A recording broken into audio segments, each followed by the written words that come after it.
What up, folks? Um, I'm back once again doing another video game review, and this time I'm reviewing Pokemon Blue version, Yellow version, and Red versions.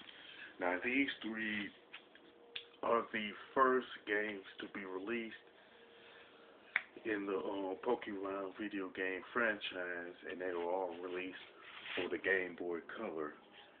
Now, all three pretty much share the same plot where Ash Ketchum has the dream of being a Pokemon master, and you take control of Ash in each of these three games.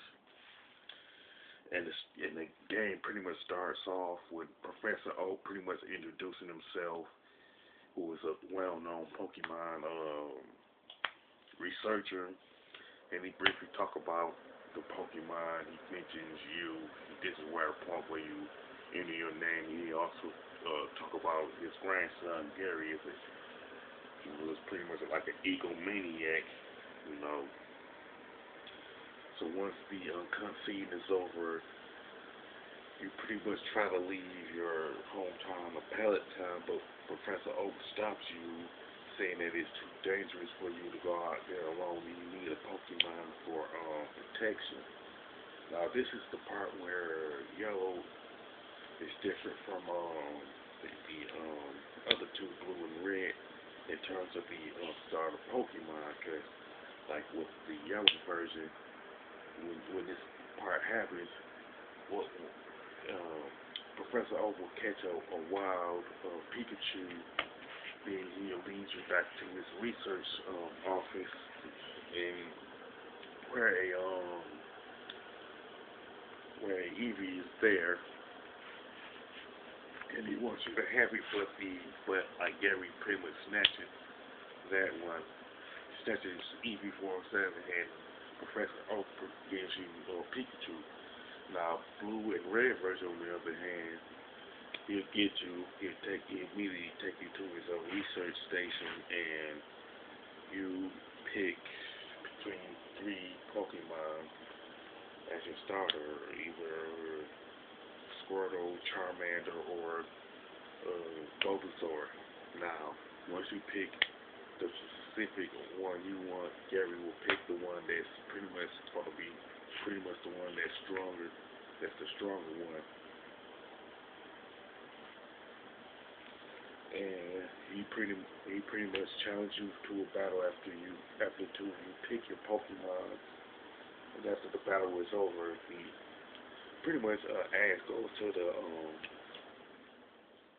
the mart where you buy stuff and pick up a item for Professor Oak, take it back to him. He gives you and Gary a Pokédex. Excuse me. You're off on your way. Now, during the game, you pretty much like capture different types of Pokemon, battle different trainers. But now, a couple of major differences that I've noticed from relative that separates Yellow from Red and Blue is that before fighting the first gym leader, you fight a lot more Pokemon trainer in the woods than you would in Yellow than you would in Blue and Red. And there are certain Pokemon that you can catch in Yellow that you can't catch in Blue and Red, like Mankey. Plus, like later on in the game, you can get Charmander in Yellow. You can get Charmander from one trainer and Squirtle from another. As far as Squirtle in Yellow is concerned, you have to be the third gym leader to get Squirtle. And now I do believe that you can get Spearow in Blue and Red, but you can't in Yellow. And all of the Pokemon that you get during the course of the game can only learn a maximum of 4 moves. And as you level in this game, since it's an RPG, you can level up. But as you level up, you can replace one move with another if you have four moves already with a specific Pokemon.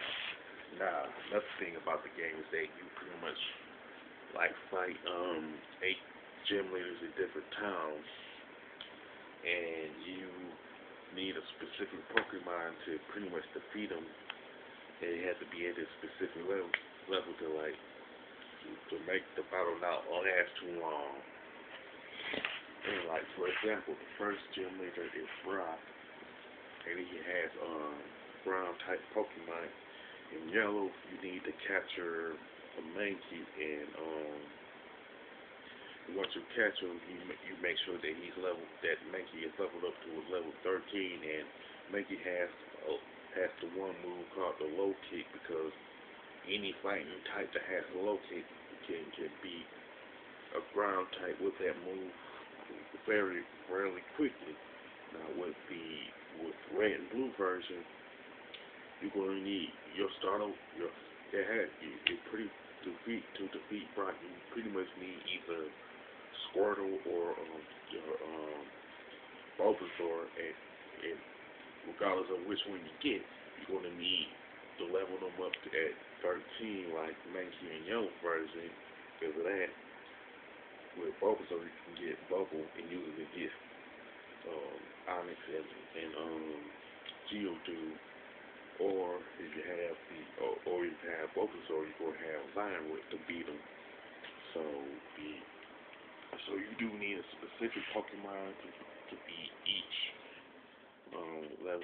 gym leader, like I said. And like once you defeat a Pokemon gym leader, they'll give you like a badge and a specific move for your Pokemon to do. Some are like more specific for a particular type. And as you go around, there's like different types of Pokemon you can catch, like from Caterpies, Geodudes, and Zubats, but you need to be in grass or a cave to really catch them.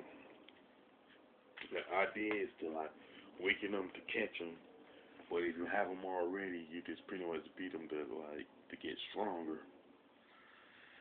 And there are 5 specific moves that a Pokemon can learn that can't be replaced. They are like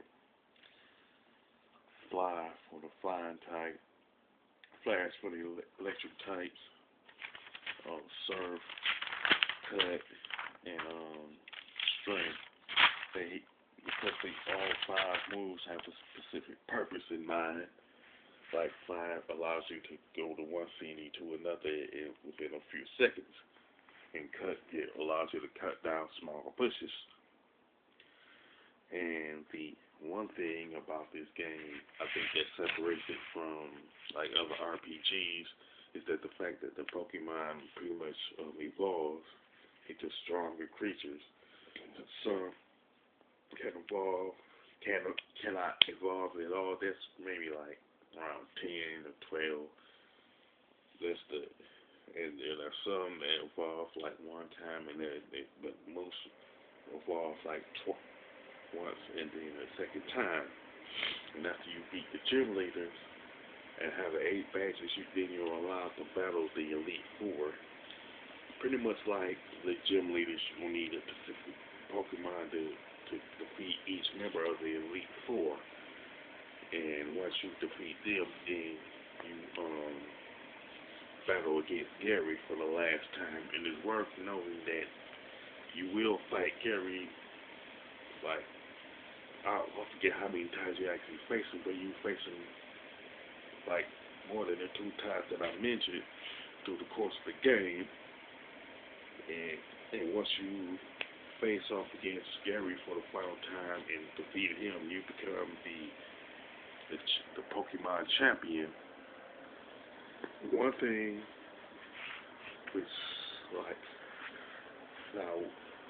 one thing I can say about Pokemon ended up being one of the most popular RPG games within the last, say, 15, 16 years among the types of like Final Fantasy, Dragon Warrior, stuff like that. Now, as far as the graphics and the level design is concerned, Pokemon Blue, Red, and Yellow are okay, but I'll say the Pokemon Yellow has the advantage because it got color on it. And the great and gameplay, it's pretty straightforward. But at the same time, there's nothing specifically like groundbreaking outside of the fact that the Pokemon can evolve and stuff like that.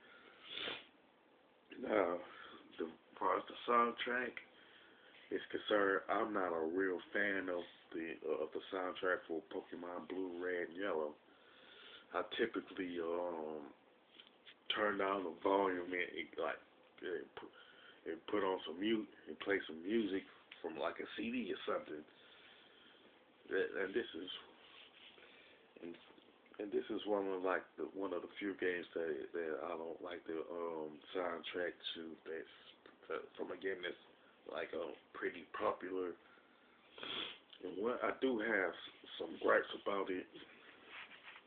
One of them is that if you're like in a cave or something, this one is mainly in the caves where a wild Pokemon will pop out like practically every 2 seconds. It's like it seems like it takes you like I guess 5 minutes to get through the cave from A to B, but it takes you like an hour just to get out of it because a wild Pokemon pops up like every 2 seconds.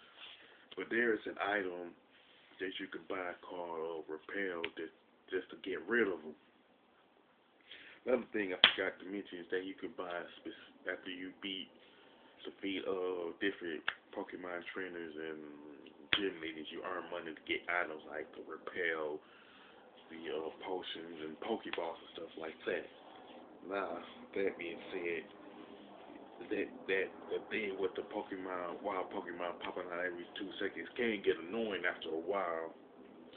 And another thing that's particularly annoying is specifically with the Zubat, is that if you have a specific Pokemon that's 2 levels stronger than the Zubat, the wild Zubat that came up, then sometimes you get the message of can't escape. This is something I honestly don't get why.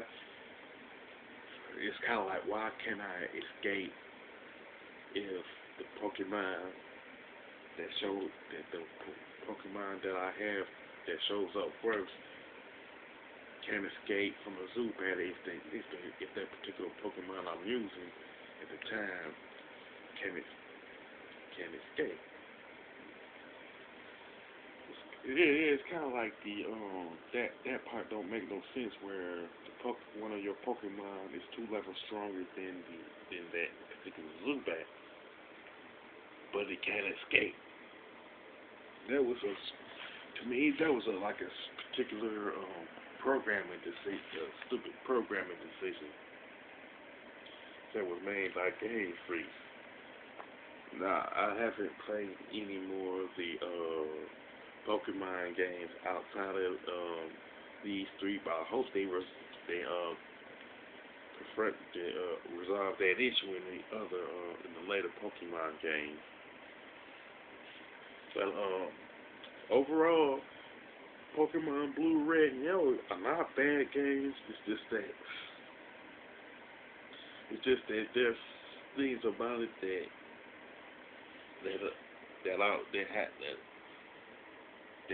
I'm not there's certain aspects of it that I'm not a fan. Aspects of these three, there's certain aspects of these three particular games that I'm not a fan of. You know, so I would say I would only recommend it to to gamers that's like interested in these three games for hardcore Pokemon fans. But far as the score, pretty much give each of them a 7. They're not bad, but they could kind of like it's because of the issues with the Pokemon popping up every 2 seconds and the Zubat, where the message sometimes will come up can escape. And there's really no big time innovation that came out of it, out of those three in particular that set the standard in the RPG genre. With that being said, if you like Pokemon Blue, Red, and Yellow, or if you're even a hardcore Pokemon fan, you can mention it in the comment section. Don't forget to subscribe. Don't forget to click the thumbs up button. Don't forget to subscribe. This is your boy Big Metroid Fan 12 signing off.